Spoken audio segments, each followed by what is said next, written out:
एका राजकीय पक्षाला किती फॉलोअर्स असू शकतात? 10 लाख, 20 लाख, जास्तीत जास्त 50 लाख.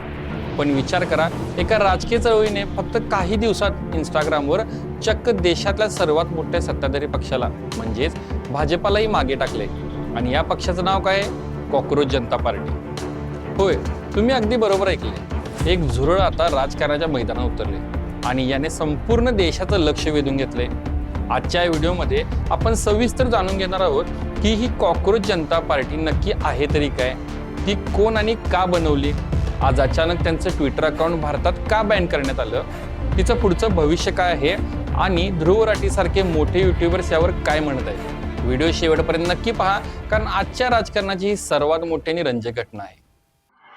बाबा खूप बोर होतंय, काहीतरी नवीन फ्रेश ऑर्डर करा ना. माझ्याकडे एक सरप्राईज आहे. गोकुळचा आस्वाद परंपरेचा गोकुळ आईस्क्रीम सोबती प्रत्येक क्षणाचा गोकुळ आईस्क्रीम. नमस्कार, मी हर्षवर्धन भोसले. सकलममध्ये आपले स्वागत आहे. सुरुवात करूया या पक्षाच्या जन्मापासून. 15 मे 2026 रोजी सर्वोच्च न्यायालयाचे सरन्यायाधीश सूर्यकांत यांनी एका खटल्याच्या सुनावणी दरम्यान एक वक्तव्य केलं.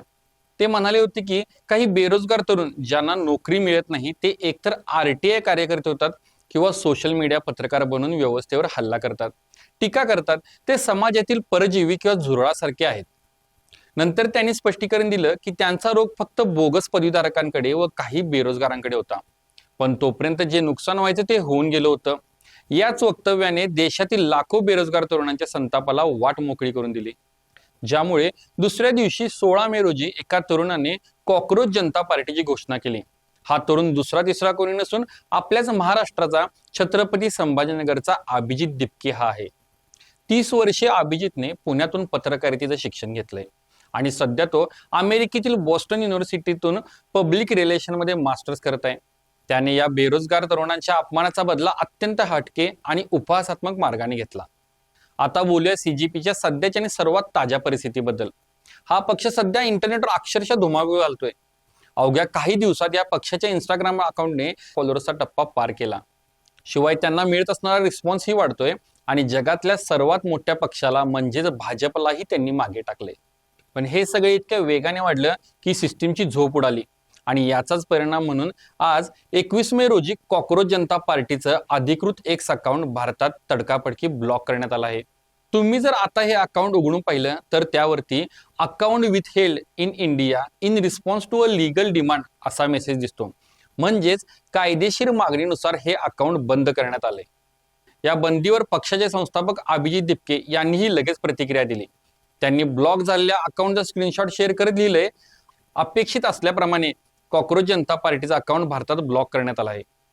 एका बाजूला इंस्टाग्रामवर मिळणारा अफाट पाठिंबा आणि दुसरीकडे ट्विटरवरील ही कारवाई यावरून लक्षात येत आहे की आता फक्त एक ही मज्जा राहिलेली नाही, तर तरुणांच्या डिजिटल चळवळीने आता एक गंभीर वळण घेतलं आहे. आता प्रश्न पडतो की आजची जेनझी पिढी म्हणजेच आजचे तरुण याकडे कसे पाहतायत.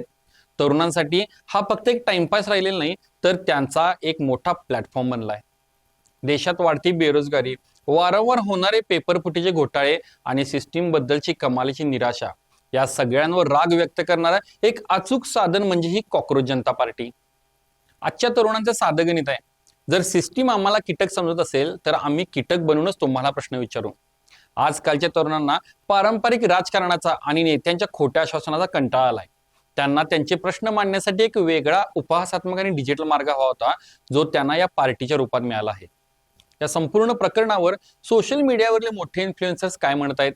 देशातील सर्वात लोकप्रिय युट्यूबर ध्रुव राठी यांनीही या डिजिटल चळवळीची विशेष दखल घेतली आहे.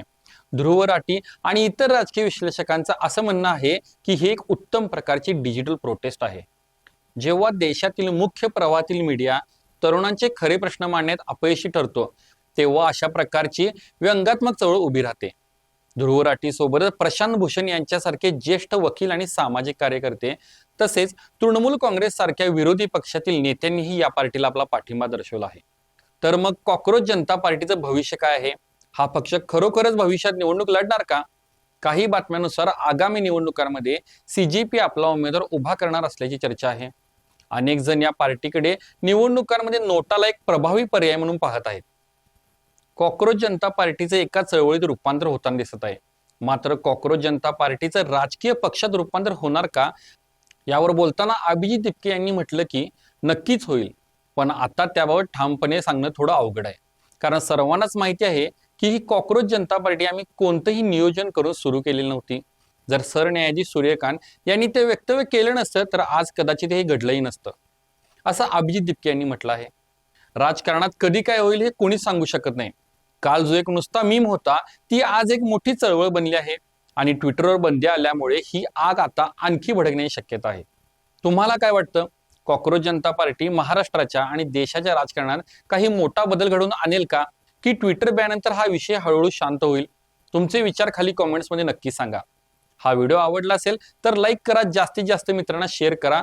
भेटूया पुढच्या व्हिडिओमध्ये. धन्यवाद.